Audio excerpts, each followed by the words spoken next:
few things here at the top, and then we'll get right to your questions.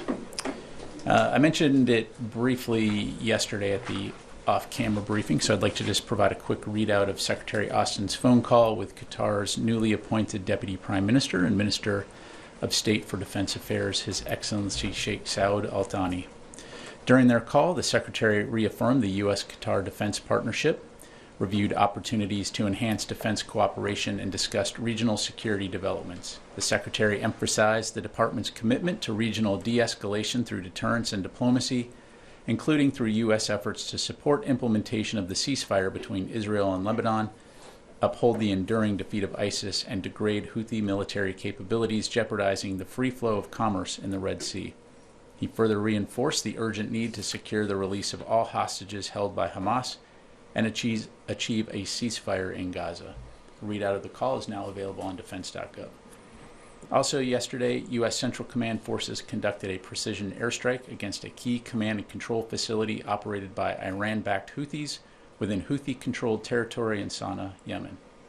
Per U.S. Central Command's press release, the targeted facility was a hub for coordinating Houthi operations, such as attacks against U.S. Navy warships and merchant vessels in the southern Red Sea and Gulf of Aden.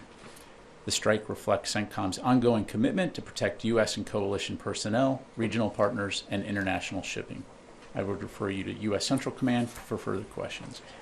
Finally, a quick update on the transition process. Yesterday, the Department's Transition Director, Ms. Jennifer Walsh, and representatives from the Office of the General Counsel, Washington Headquarters Services Security Office, and the DoD Transition Task Force met with 11 members of President-elect Trump's Agency Review Team, or ART, here in the Pentagon.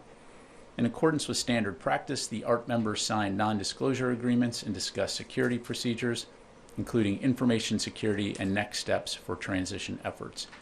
DoD officials also showed the ART members dedicated office spaces here in the Pentagon that have been reserved for their use. For specific questions about the ART team, I would refer you to the President-elect's transition team.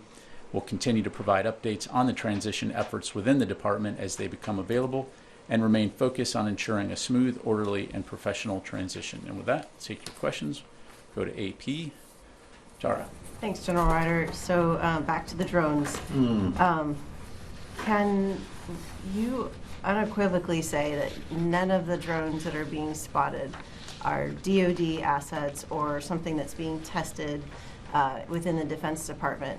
Are all of these either civilian or otherwise, but just not Department of Defense drones? You're talking about the drones in New Jersey up and down the... Yes, they are not DoD assets. None of them are? To my knowledge, none of them are. Okay. And are there any sort of experimental programs going on where maybe drones are being tested that... To my knowledge, no. Okay.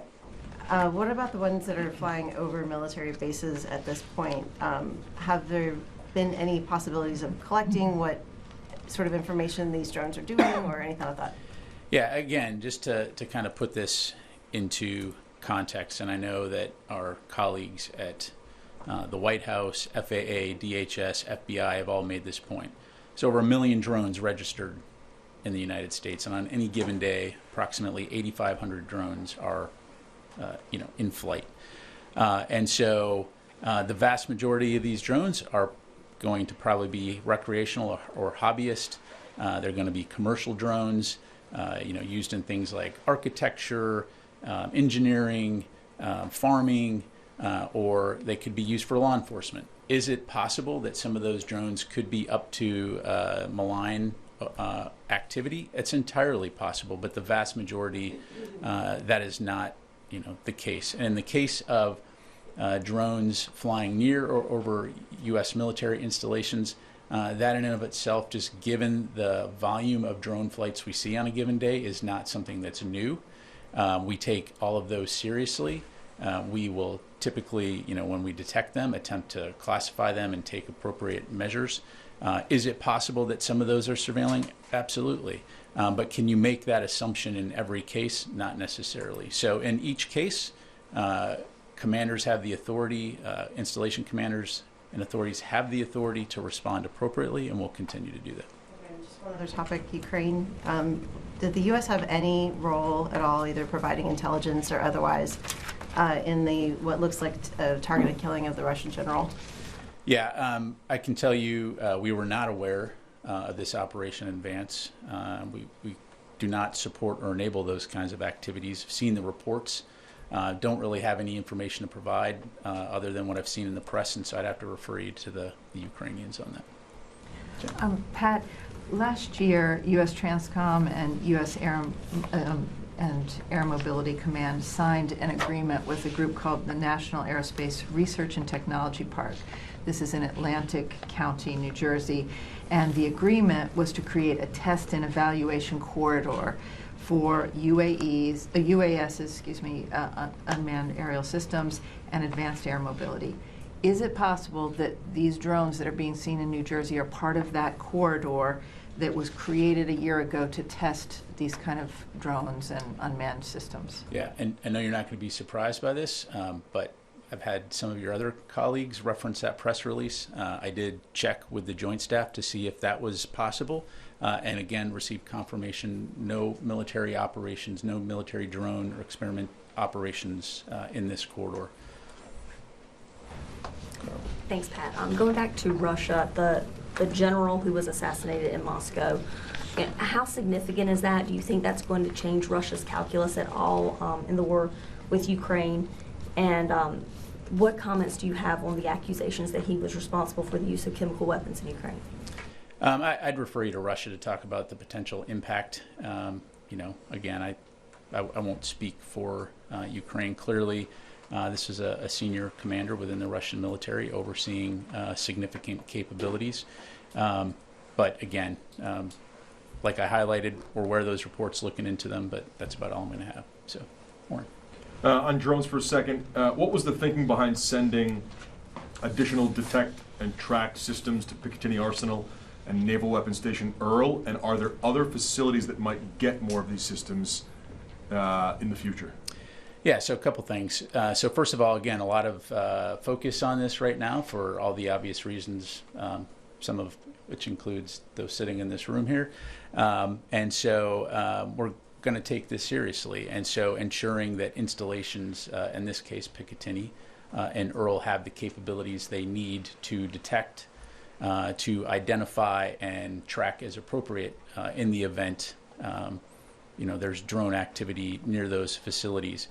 To your other question, this is exactly what the counter unmanned systems strategy that DoD put out recently talks about, is looking at what are those priority installations, what are the trends when it comes to unmanned systems or unmanned aerial systems as well, and what does the DoD need to be doing in order to address that issue, particularly when it poses a potential threat to our personnel or installations.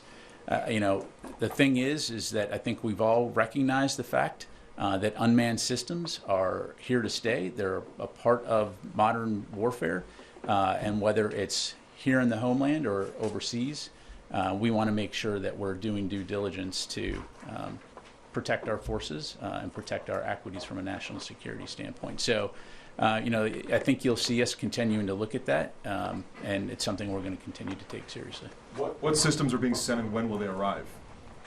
In addition to some of the capabilities that are already on these installations, these capabilities essentially will enhance space authorities' ability to detect, identify, track UASs.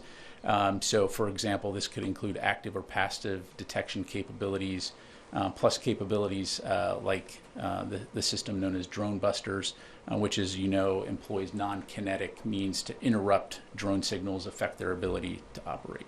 All right, Kelly. You mentioned that it wasn't all that unusual to see some drones over military bases. You mentioned this is becoming more and more of a common occurrence in the use of drones. But what would constitute it as a threat? What is the benchmark, and have you been communicating with other military installations to be ready for more of these drones, and how to spot if it could be a threat before it might be too late? Yeah. Again, it won't surprise you. This is not a new conversation for us within DoD. I mean, as I highlighted, drones flying, whether here or overseas, is not something new, right? And especially in the United States with 1 million registered drones and 8,500 flying on any given day, Similar to vehicles that may inadvertently approach a base, the same can be true for drones.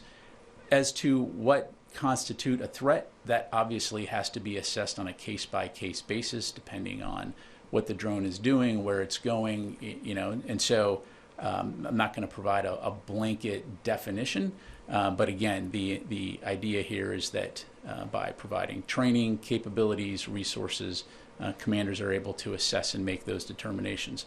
The other thing that I think it's very important to remember is that when we're here in the homeland, the authorities that the U.S. military has to detect and track these kinds of things is much different than it would be if we were in a combat zone. In other words, the intelligence, surveillance, and reconnaissance capabilities that we can employ outside the United States are much different for very good reasons. We don't collect intelligence on American citizens. And so that, of course, appropriately requires to work very closely with local, state, and federal authorities, law enforcement authorities, when necessary to address these threats. And you mentioned the White House and the administration did share a bit of their assessment of what these drones are, but we know lawmakers are being briefed on Capitol Hill, and members of the public, this isn't really, sitting well with them. They aren't really kind of taking this explanation for those that really saw these drones with their own eyes. So what would you say to them? Well, again, I definitely don't want to minimize the significant interest and the concern that people have. But again, I think in the way that you now have this modern technology and the ability, you could go out of here right after this briefing and go and buy a drone, and you could fly it around your neighborhood, and as long as you're flying it appropriately and not in restricted airspace, there's nothing illegal about flying that drone. So again, just providing some perspective here, and I think the joint statement that we put out highlighted that the assessment in terms of what these reported sightings could be in terms of a combination of lawful commercial drones, hobbyist drones, law enforcement drones, as well as manned fixed-wing aircraft. Again, don't want to minimize it, but I think it's important to understand too just the volume of drone activity that will likely only increase into the future, and the fact that it is legal to fly drones, and if they go into restricted airspace, of course, we'll take appropriate action. Just why does it have to be a classified briefing if these are just hobbyist drones, they're not military drones? Why is it a classified briefing on the Capitol Hill? I'd have to refer you to Congress on that. Again, sharing as much information as we can here. I don't have the briefing in front of me, so I can't tell you specifically, what aspects are classified or not. I can assure you, though, that again, we are sharing as much information as we can based on what we know. Let me go to the other side of the room here, Chris. Thanks, Pat. Two questions on drones. One, there's particular interest, perhaps by us, but also from the U.S. government regarding the drones in New Jersey. Does the Pentagon have any indications that those drones in New Jersey are somehow different in size, activity, etc., than the drones that have been spotted at Wright-Patterson Air Force Base, Hill Air Force Base, and other locations in the past few days? Chris, what I would tell you is we don't see a connection at this point between any of those activities. Again, just taking a step back here, 8,500 drone flights a day, but again, don't see a connection at this stage. And then my second question, has the Pentagon determined who was responsible for the drone incursions over the bases in the UK over the past month? Last month? Yeah, to my knowledge, still being looked at. I'd have to refer you to the UK MOD and US Air Forces in Europe. Janie. Thank you, General. Two questions on South Korea and China. First question, on China's espionage using drone. China conducted indiscriminate espionage activities using drones on U.S. aircraft carriers and military facilities anchored in South Korea. What message do you want to send to China, which poses a security threat to many allies? What's the message to China? Yes. Look, Janie, I'm not going to get into any specific, operations overseas other than to say, we take force protection, operation security very seriously. We value the partnerships that we have with our allies throughout the Indo-Pacific region and worldwide as we work together towards our mutual security interests. And so wherever there is a potential threat, we of course will take measures to mitigate, but I'll just leave it there. On South Korea, the security vacuum is in chaos due to the president suspended his work, and the military leadership also as well as suspended. Is there any disruption in the U.S.-South Korea alliance, and who is the Secretary Austin, the current dialogue partner? Yeah, so right up front, I would say, and you've heard Secretary Austin say this, the alliance between the United States and the ROK is ironclad. We continue to remain committed to peace and security of the Korean Peninsula, and our combined defense posture remains strong. I know that General Camera spoke with the acting Republic of Korea president on Sunday. He emphasized the strength of the alliance and reaffirmed commitment to pre-planned training and exercises. He also spoke with the acting Minister of Defense on Thursday on the same topic. So don't have anything to read out right now in terms of potential phone calls with Secretary Austin and the acting Defense Minister in the future, but certainly we'll keep you updated. Let me go to Eunice. Thank you very much, General.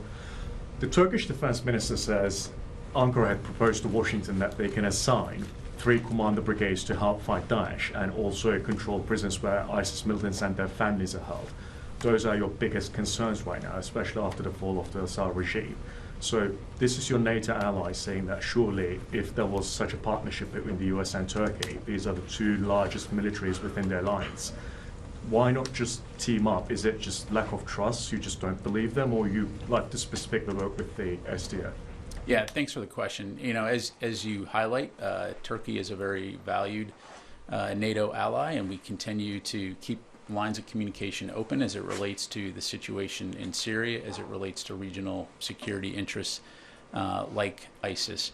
I don't have anything to announce in terms of any changes in U.S. force posture or how we're approaching the defeat ISIS mission, but I'm confident that we'll continue to keep having those conversations with Turkey and other regional partners on this issue. Just one follow-up, please. The Turkish foreign minister just on the same day said that the YPG, or as you call them, the SDF, will either dissolve itself or be destroyed in Syria. Is the United States going to militarily step in? I'd asked this question before because Turkey stresses it very clearly that they're going to be destroyed. Or you can work with us and we can sort out the Daesh problem in Syria. Like, how do you approach this statement and this behavior? Yeah, I don't have a comment to provide on the foreign minister's comment. What I would say is what I've relayed before, which is that the SDF remains an important partner. I think it's important to remember what Daesh or ISIS is capable of, as we've seen in the past. And we all have a vested interest in ensuring that they cannot resurge. And so I know, again, we're speaking with our Turkish counterparts and others in the region as it relates to the challenges associated with ISIS, as well as the SDF and the continued important role they play in preventing a resurgence of ISIS. And so we'll continue to have those conversations, and I'll just leave it there. Let me get to a couple other folks here real quick. Let me go to Jeff Shogel, Task and Purpose. Thank you. Have any of the drone sightings been accompanied with sightings of a large rectangular black object, sometimes called a monolith, often accompanied by Also sprach Zarathustra by Richard Strauss?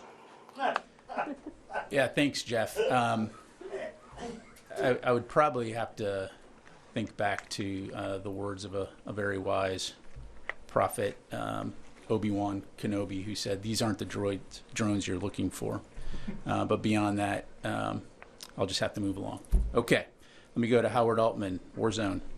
Thanks. Well, that was hard to top. I got 2 questions, one on the drones and one on Syria. I know you told Chris that these are not seeing any connections, but in terms of visual or sensor data that is of the drones that have been seen over the U.S. bases, both CONUS and no CONUS, what similarities are you seeing in visual and sensor data? My question on Syria is, Muslim Abdi, the head of SDF, is proposing a proposal to establish a demilitarized zone in Kobani with the redistribution of security forces under American supervision and presence. Is the U.S. familiar with this? And does the U.S. have any ability to have additional forces or additional presence in that region?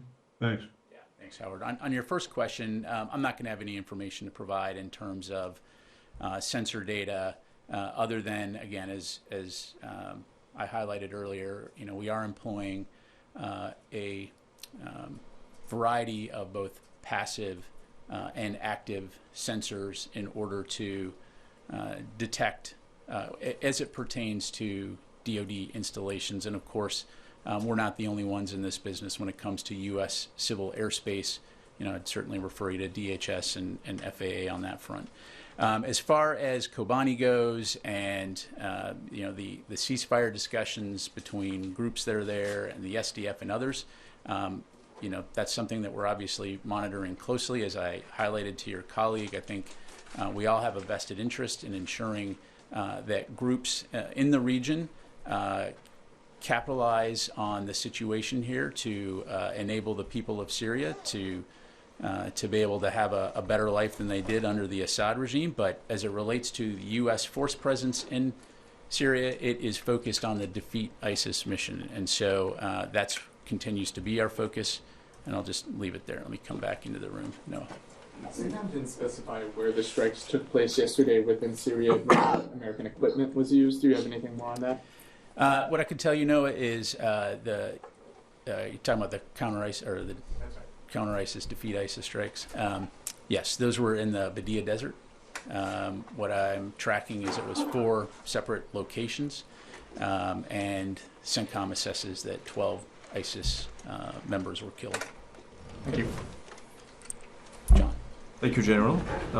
Not Syria again. We know that you are actively involved in negotiation between the Free Syrian Army and the SDF, especially in the area of Manbij.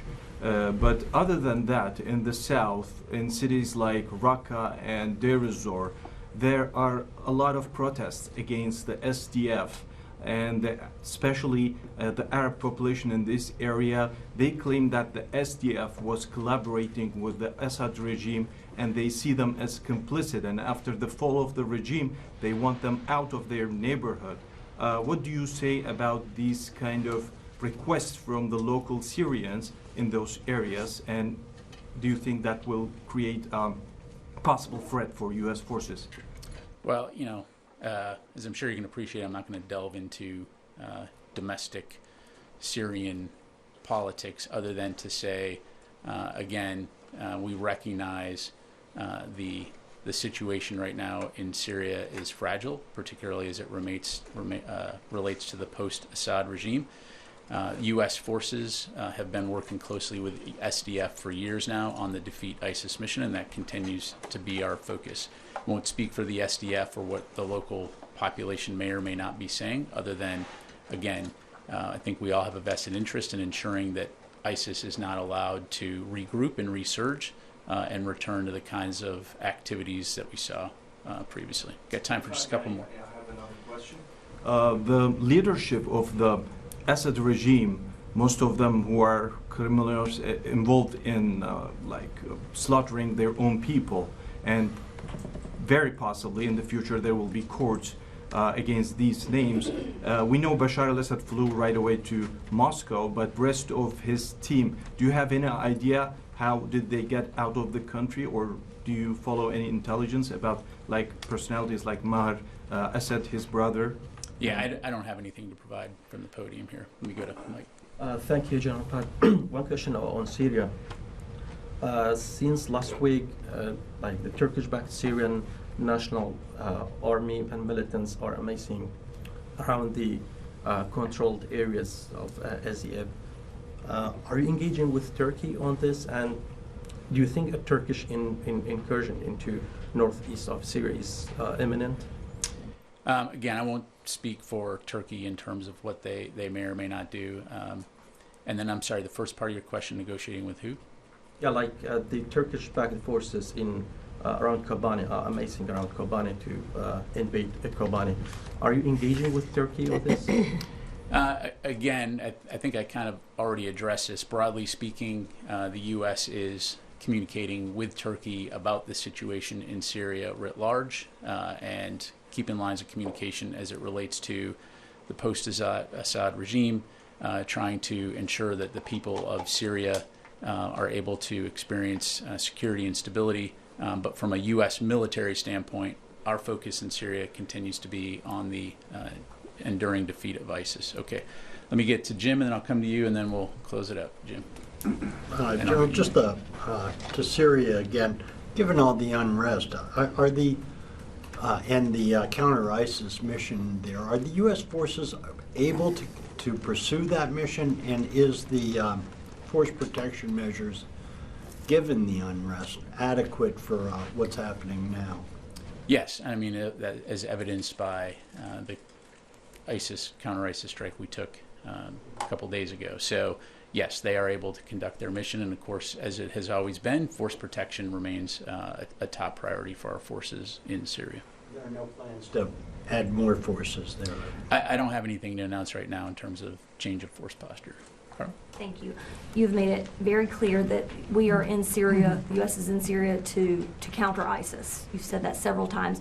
But our partner in that fight is the SDF, and the commander is now saying that he wants to propose a demilitarized zone because of these tensions with Turkey, and is asking for American supervision and presence. So is the Pentagon willing to consider that proposal to have U.S. boots on the ground in place to help that demilitarized zone?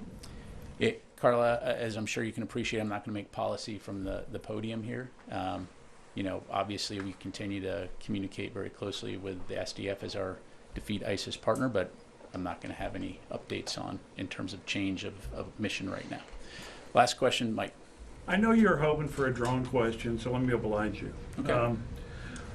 You say that there are these sightings. You know, why do most of the sightings seem to be around New Jersey? I mean, it's the Garden State and all, but what is so special about New Jersey that it's getting most of the attention from this? I've never seen drones here. I've never seen them flying around Virginia. And second question, drone-related question. I know we are building on you're developing the military's ability to detect drones. Are you also working on their ability to defeat drones in the air? Yeah, absolutely. You know, to answer your last question, and I would encourage you to go take a look at the counter unmanned strategy that we put out, you know, just last week, that talks about the approach that we're going to take.